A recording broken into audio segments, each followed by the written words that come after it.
Hey, hi. In this demo, I'm going to show you the list of reports available within the KITABOO and what we are tracking for the content. So once you sign in as a main admin, then you will see there is an analytics tab on the top, and it consists of around 8 different types of reports. The very first report is talking about the activated users. So it will show you the number of users you have currently who is accessing the content.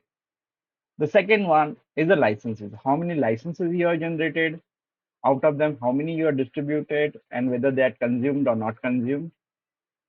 Okay.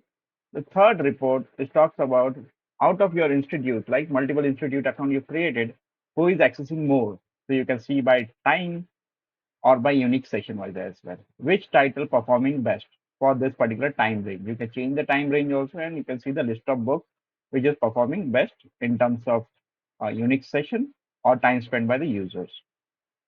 The next is you can see the chapter wise tracking as well, and how many the user is interacting with the reader, means how many notes they have created, how many highlights they have created, and which browser version they are using more, whether they are using desktop, tablet, or mobile. So if you go to the in the desktop also, if you go, you can see the browser also. It means Chrome, Microsoft Edge. These are the reports you can see. Which country they are accessing, you will see this data as well. And you can see every report has a download option. So you can just download this in a Excel format. And also we have a raw tracking API which you can call and get your data. Now I downloaded the report. Let me just open this to show you what data we have in the Excel sheet. So you can see it is showing you the book ID, the customer or the institute name, the book title, number of you can see the number of total license, total assignment, how many unique user is accessing the content, how many session they have done, right? And how much time they have spent. So this is the data you will get. And apart from that, we have certain reports also available that is specific for the content needs. So you can go to the report section and you can say that I want to generate a report for the user level or the content level. I can just say custom and just need it for 1 week, last 1 week. I can just say start and end date and click on generate.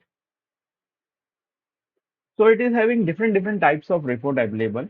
So you can see this is a person and this is a book title. This is a book title and how much time he has spent, how many pages he has read. So you will see that data as well. We are also having the district or institutional report where you have different types of reports, right? Let's say I want to generate for the onboarding reports. I can just click on onboarding and you can see this is the onboarding. Let me just go. Right. So this is show you when you sync, when you have a one roster sync, so you can see the sync report. As well as if I go to the school report, school user report means institutional report. So you can see how many students are there, how many teachers are there, how many administrators are there. So these are the reports. And again, every report you can download it in Excel format. Thanks for watching this video. Have a nice day.